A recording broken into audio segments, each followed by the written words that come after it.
Assalamualaikum warahmatullahi wabarakatuh.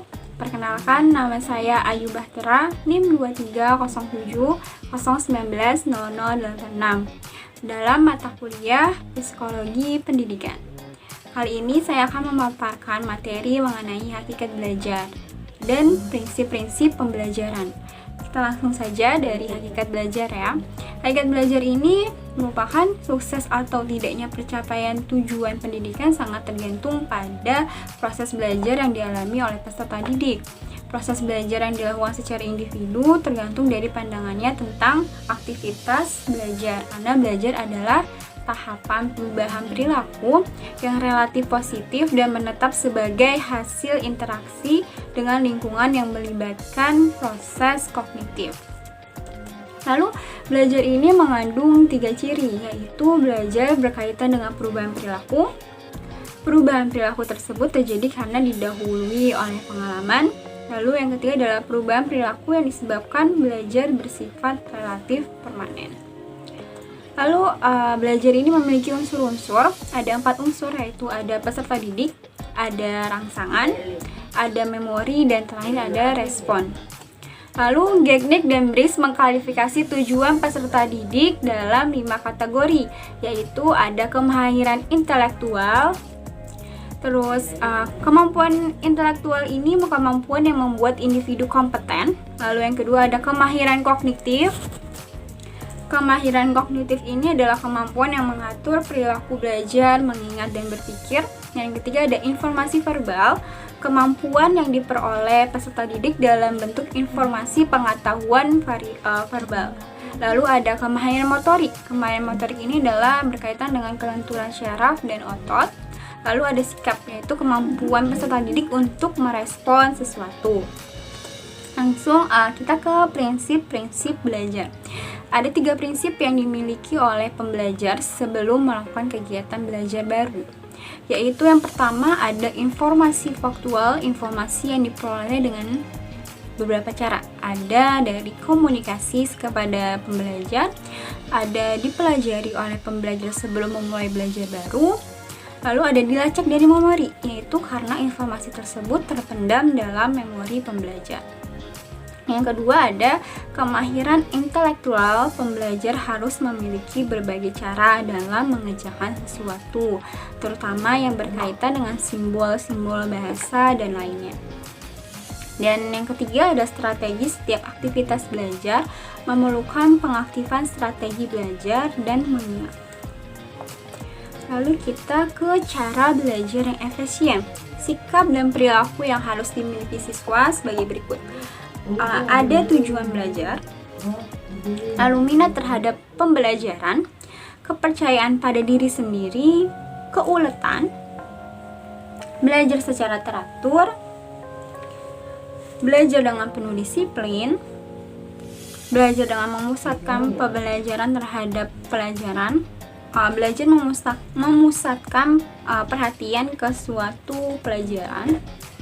Lalu ada belajar dengan memanfaatkan perpustakaan. Dan pemanfaatan gaya belajar yang khas itu ada 3, ada visual, auditory, dan kinestetik. Pemanfaatan gaya belajar yang visual dulu kita bahas, ada yaitu belajar dengan cenderung cepat, lebih mudah belajar. Lebih mudah belajar dengan melihat daripada mendengar. Lalu lebih suka membaca. Terus ketika dia bertelepon lebih suka mencoret-coret, mementingkan penampilan, lebih memahami penjelasan guru yang dibantu dengan tulisan, lalu suka mengingat menggunakan asosiasi visual, dan terakhir adalah dengan melihat suatu objek pelajaran secara langsung maka akan lebih mudah untuk mengingat. Lalu gaya belajar yang khas dari auditory adalah mudah menerima penjelasan yang didengar dari guru, lebih mudah belajar didengar daripada melihat, lebih suka bercerita daripada menulis, berbicara panjang lebar dan berargumen, sangat berpengaruh oleh keributan dan sekitarnya, mudah menghafal lagu yang didengar, suka berbicara pada diri sendiri saat sibuk. Lalu gaya belajar khas yang kinestetik itu sulit untuk duduk diam dalam waktu yang lama, jadi dia aktif bergerak, lalu mudah memahami sesuatu dengan cara dipraktekkan secara langsung, suka menggunakan isyarat tubuh, suka permainan yang banyak bergerak dan menyibukkan, lebih memilih kata-kata yang mengandung aksi ketika berbicara, tangannya selalu bergerak ketika mengekspresikan apa yang ada dalam pikirannya. Lalu faktor-faktor yang mempengaruhi diri belajar. Ada faktor internal, ada faktor eksternal, dan faktor pendekatan belajar. Faktor internal itu ada kondisi psikis, yaitu kemampuan intelektualnya. Lalu ada kondisi sosial, yaitu kemampuan bersosialisasi dengan lingkungan. Lalu ketika kondisi eksternal ini adalah variasi dan tingkat kesulitan materi belajar, tempat belajar, iklim, suasana lingkungan, budaya, dan belajar. Lalu faktor pendekatan belajar ini adalah jenis upaya belajar individu yang meliputi strategi dan metode belajar yang digunakan untuk melakukan materi, untuk memahami materi lebih dalam. Lalu tujuan belajar itu sendiri ada 3, yaitu yang pertama, memberikan panduan dalam merencanakan pembelajaran, apa yang diharapkan akan dicapai oleh siswa setelah pembelajaran selesai. Yang kedua adalah berguna dalam pengukuran prestasi belajar. Yang ketiga adalah siswa mengetahui sebelumnya apa yang harus dipelajari, sehingga selanjutnya siswa dapat lebih mengarahkan perhatian dalam usahanya. Lalu kita ke prinsip-prinsip pembelajaran. Prinsip pembelajaran menggunakan teori behavioristik, yaitu pembelajaran yang menimbulkan proses belajar yang baik apabila peserta didik berpartisipasi dengan aktif, materi disusun dalam unit-unit kecil secara sistematis dan logis, tiap respon peserta didik diberi balikan dan disertai penguatan. Jadi ada umpan balik antara guru dan murid. Lalu teori pembelajaran menggunakan teori kognitif, yaitu pada teori kognitif lebih menekankan pada makna dan pemahaman. Mempelajari materi tidak hanya menggunakan proses pengulangan, tapi perlu melakukan proses transfer secara lebih luas, menekankan adanya pola hubungan, menekankan pembelajaran prinsip dan konsep, menekankan struktur disiplin ilmu dan struktur-struktur kognitif. Objek pembelajaran seperti apa? Objek pembelajaran seperti apa adanya, menekankan pentingnya bahasa sebagai dasar pikiran dan komunikasi, dan perlunya memanfaatkan perbaikan yang lebih bermakna. Baik, selanjutnya adalah prinsip pembelajaran teori humanisme. Teori humanisme ini adalah belajar yang memanusiakan manusia. Anak yang berhasil dalam belajar bersama dapat mengaktualisasikan dirinya dengan lingkungan, pengalaman, dan aktivitas. Peserta didik merupakan prinsip penting. Lalu selanjutnya adalah prinsip pembelajaran dalam rangka percapaian ranah tujuan. Yang pertama adalah prinsip kegiatan kognitif, yaitu pembelajaran hendaknya memperhatikan bagaimana mengatur kegiatan kognitif yang efisien. Lalu ada prinsip pengaturan kegiatan afektif, yaitu faktor conditioning, perilaku pendidik yang berpengaruh terhadap rasa senang atau benci, faktor behavior modification, pemberian penguatan seketika. Lalu ada faktor human model, yaitu berupa orang yang dikagumi atau tidak percaya peserta didik. Lalu yang ketiga, ada prinsip pengaturan kegiatan psikomotorik, yaitu pembelajaran hendaknya mementingkan faktor latihan, penugasan, prosedur gerak-gerik, dan prosedur koordinasi anggota badan. Prinsip pembelajaran menurut teori konstruktivisme, yaitu prinsip dalam pembelajaran teori konstruktivisme adalah pertanyaan dan jawaban-jawaban peserta didik adalah penting. Yang kedua, berlandaskan beragam sumber informasi, materi yang dapat dimanipulasi peserta didik. Yaitu yang ketiga, pendidikan lebih interaktif dan berperan sebagai fasilitator dan moderator. Dan yang keempat, program pembelajaran dibuat bersama peserta didik. Dan kelima, strategi pembelajaran yang berpusat pada siswa dilakukan dengan belajar aktif, belajar mandiri, kooperatif, dan kolaboratif.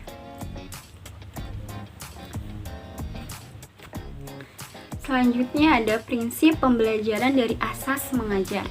Mendigers agar anak mudah dan belajar dalam belajar, pendidik perlu memperhatikan beberapa hal. Yang pertama adalah dari prinsip aktivitas mental. Prinsip aktivitas mental ini pembelajaran hendaknya menimbulkan aktivitas mental bagi siswa. Yang kedua ada prinsip menarik perhatian, yaitu pembelajaran hendaknya menimbulkan hal yang perhatian siswa, pembelajaran perkembangan, bahan pengajarannya disesuaikan dengan perkembangan siswa. Lalu prinsip apersepsi, yaitu mengaitkan materi yang akan dipelajari dengan apa yang sudah diketahui. Lalu yang keempat, prinsip peragaan, pendidikan menggunakan alat peraga dalam mengajar. Lalu prinsip aktivitas motorik, pembelajaran yang dijalankan menimbulkan aktivitas motorik bagi siswa. Dan yang terakhir ada prinsip motivasi. Pendidikan memberikan dorongan kepada siswa dalam pembelajaran. Prinsip pembelajaran kali ini menurut teori Marshall.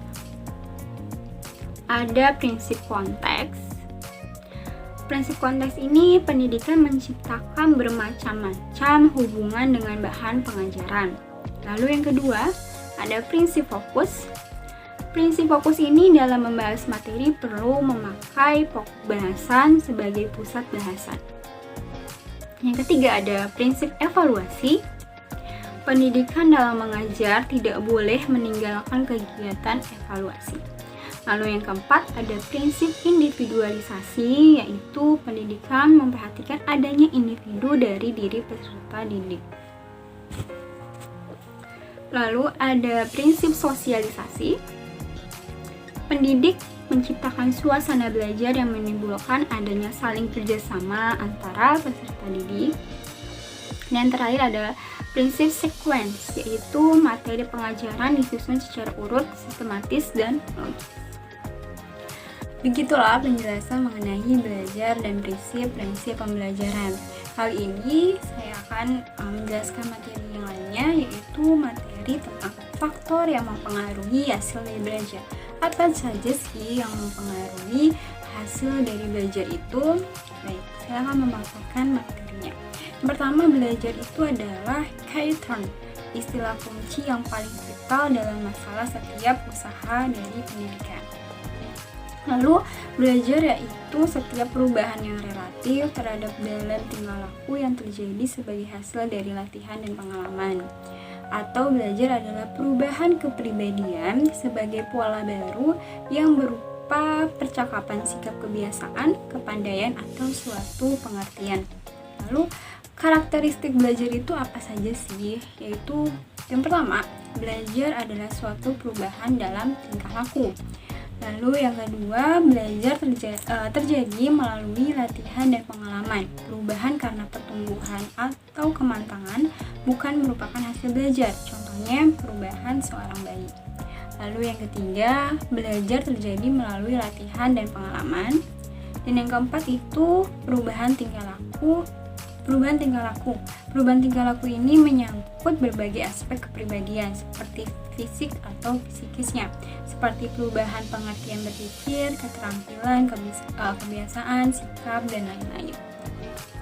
Lalu, faktor-faktor yang mempengaruhi keberhasilan belajar itu apa ya?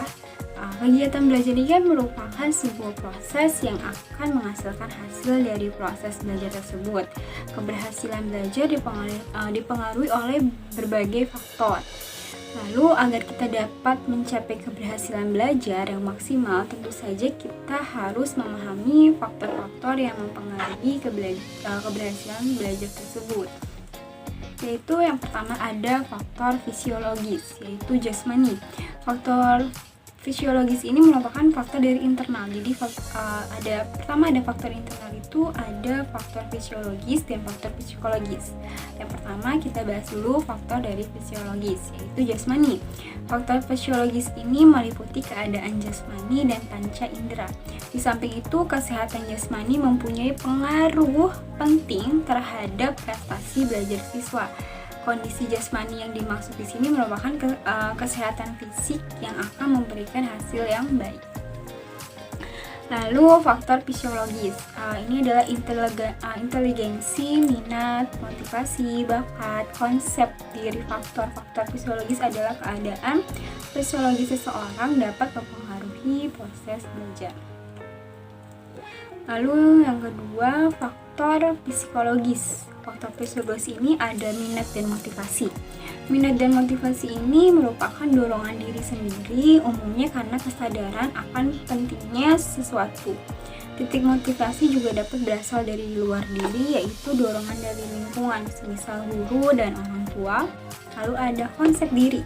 Konsep diri ini merupakan penilaian seseorang terhadap dirinya sendiri, atau bisa disebut dengan pandangan seseorang tentang kita, baik secara fisik, sosial, ataupun spiritual.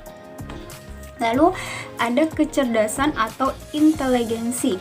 Ini tuh bermakna bahwa seseorang yang mempunyai tingkat inteligensi yang tinggi akan berhasil daripada yang mempunyai tingkat inteligensi yang rendah. Yang terakhir ada bakat, yaitu kemampuan tertentu yang dimiliki seseorang sebagai kecakapan pembawaan. Dalam proses belajar, keterampilan bakat ini sangat berperan besar dalam menentukan hasilnya. Dan yang ketiga ada faktor eksternal, yaitu ada faktor keluarga. Faktor keluarga ini adalah lembaga pendidikan pertama dan utama bagi siswa. Dari lingkungan keluarga inilah yang pertama kali anak dikenalkan dan menerima pendidikan dan pengajaran. Lalu ada faktor lingkungan sekolah, yaitu seperti guru, administrasi, dan teman-teman sekelas dapat mempengaruhi proses dari pembelajaran. Hubungan yang harmonis antara ketiganya dapat menjadi motivasi bagi siswa untuk belajar lebih baik di sekolah. Lalu ada yang ketiga itu ada lingkungan masyarakat. Itu lingkungan masyarakat ini juga merupakan salah satu faktor yang paling tidak sedikit pengaruhnya terhadap hasil belajar. Karena lingkungan alam sekitar sangat besar pengaruhnya terhadap perkembangan pribadi anak. Sebab dalam kehidupan sehari-hari, anak akan lebih banyak bergaul dengan lingkungan. Lalu, ada lingkungan non sosial. Lingkungan alamiah seperti kondisi udara yang segar, tidak panas dan tidak dingin, faktor-faktor yang dapat mempengaruhi aktivitas belajar siswa.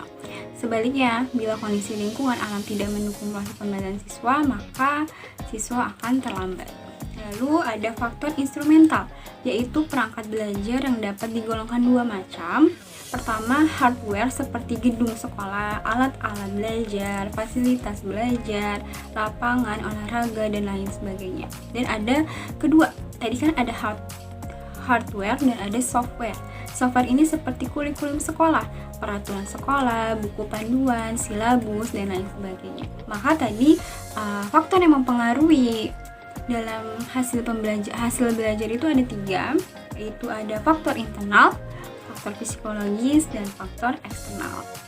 Sekian penjelasan dari saya. Mohon maaf apabila ada salah kata. Mohon dimaafkan dan terima kasih. Wassalamualaikum warahmatullahi wabarakatuh.